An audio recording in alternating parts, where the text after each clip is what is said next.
everyone, this is Cinema. And this is Johannes. And you are watching Board Gaming Ramblings. And today we are taking a look at Crescent City Cargo. This is a new game from Stronghold and Spielworxx, designed by Jason Dinger. It plays from 2 to 4 players in 60 plus minutes. Yes, I love that kind of time. It doesn't try it again, just doesn't try to tell you how much time it takes. 62 like infinite. 62 yeah, you just said it. That's the thing you said. 3 days we... It's not wrong, it says it on box. Yeah, actually we spent 72 hours playing this game. It was really, really long game. It was actually not. Crescent City Cargo is the second game in the... What is it called? It's called the... something trilogy? It's the Cayune trilogy. Yes. Yes, the something trilogy. I don't think it would be that much of a good name. I would the first game in this trilogy was Captains of the Gulf. We have played that once, wasn't that big fans of it. Bought it anyways. Yes, I wasn't supposed to talk about that now, but we're going to see it in Keep or Call in a while when we get to play it. But this one looked really good, and I backed it on Kickstarter because Kickstarter is like drugs. And now we have it, and we want to talk about it to you because this is like a Spielworxx game is like right into our little niche of heavy-ish Euro games. Yes. So this is I would call it a medium-weight Euro game. It's not super heavy, but it's a really tight game where you are basically a company before the First World War, before like everything just crumbled down. You start with basically nothing and try to work yourself up as a company that gets goods, different food to sell them to different to ships, to ship them away in containers, or to sell them to trains that can train them out in the countryside or wherever the trains go. I don't know, it's not in the game.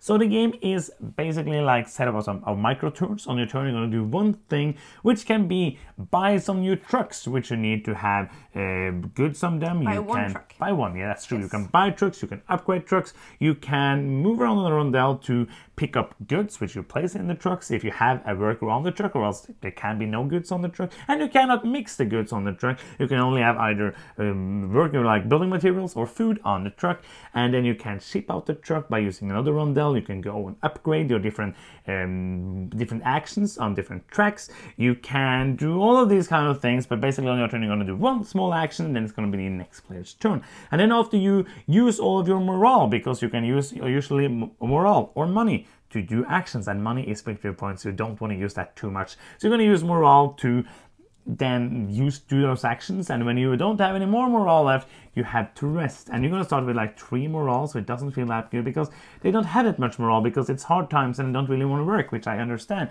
Then you need to do a rest action which resets the morale depending on how far are you up on the morale track, and then you're going to continue doing that until either you send all the stuff to the trains, or one person go ahead and recruit people, workers, all the way down to the right here. And when that happens, you're gonna then count out points depending on with these railway shares that you got. You're gonna score points for the coins you have, and you're gonna score coins for different goals that you get throughout the game. And that's like a brief overview over what you do in this game. And it's called Crescent City Cargo. If you didn't know yet, I guess you'd know. So let's talk about the artwork and the components before we go into the playtime, player count, and then the gameplay. The gameplay.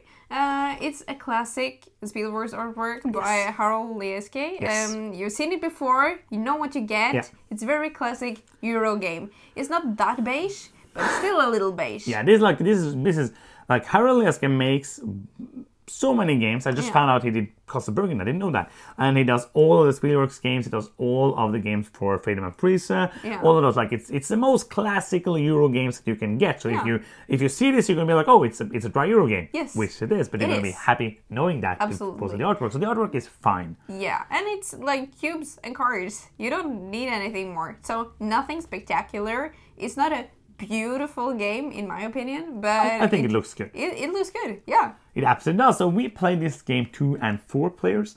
The 2-player game took about 1 hour, and the 4-player game took about 2 hours. So like between 1 and 2 hours, I think it's like when you're gonna end up playing this game. Yes. 4 players, like we played, the first time we played was 4 players. Yes. After that we only played 2 players.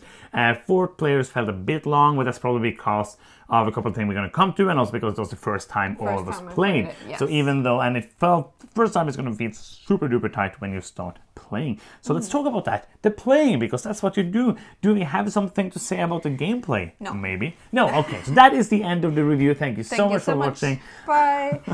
No, I, as you said, it feels like a tight game.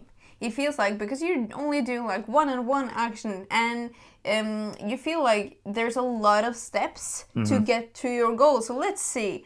My plan is to deliver like some wood, what do you call it, stone? I don't know. Iron. Take another resource, wood, I know what this is, to a boat. Then I probably need to buy like a station first, or what do you call it? Because this, like, what do you call it, special... That's an office. Yeah, you don't need that to deliver. No, you don't, but this, like, ability goes very well with my plans. I want that first, and also I need to stop by and get the resources, and then I also need to get dudes to actually can deliver to my boat. Yes. Then to get dudes, I need to have this meat to buy the dudes, and then you know it's there's a lot of and you want to go to some track as well, but because there's just so many steps to my plan. Yes. Like, a lot of small steps, but it's a lot of meaningful decisions, because I need to like the order for it to work, and I feel like my actions absolutely like they are important, but still I'm doing like one tiny thing on my turn, so it flows. I really like the flow of the game. Oh yeah, one thing that makes this game feel super tight. Like, this is one of the few games where, like, okay, how much money do we start with? 0. Whee! How much resources? Nothing. Nothing. You start with 3 morale, which makes you do like 1 action. Then you need to reset. Yes. So it's like There's a lot of resetting. And that is like the reason why it feels so tight, especially the first time you play. When we played after that, it felt like, oh, you know how it's going now. But the first time you play it, it's going to feel so restrictive, because you're going to be like, oh, I did one thing, I'm going to rest now, because I can't do anything more because I spent... and then when you spend those coins to do actions, like, oh, spending my victory points. My points. And that's I did like 10 actions now, I got 4 points, and then I'm going to spend them to buy new workers so that I can get 6 more points. Sometimes.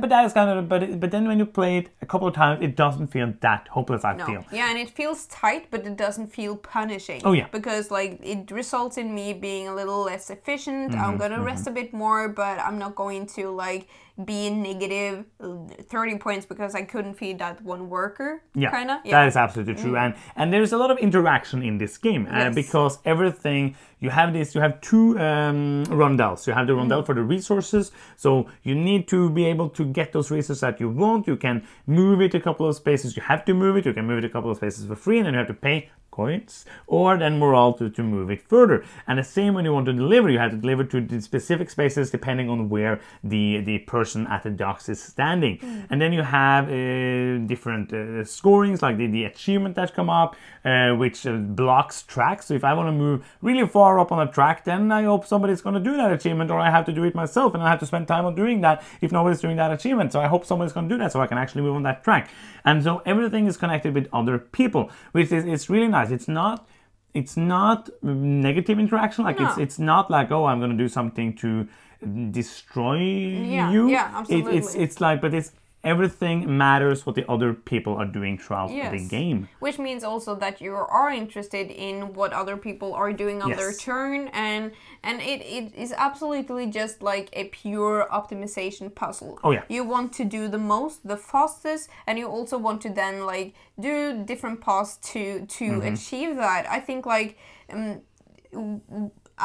there's different ways to go there. You can either like make your rest action better so that you have to rest less times, or for example get an office that lets you like get morale or spend less morale when you do certain things, or you can do stuff that makes you get more points when you actually get points. There's a lot of ways to go here, I think. And I think it's really interesting the fact that with this kind of optimization puzzles, it's especially the first time you play, first couple times you play, you're gonna be, oh, no, I want to do this, no, I want to do this. So I think like you can be really good at this game if you like make a path and just do that path. Of course, you're gonna be like a couple of branches here and there, but it's really easy to end up just, oh, this is shiny, this is shiny, this is shiny, move them up on the track, being fun, and like, oh, the game is ended.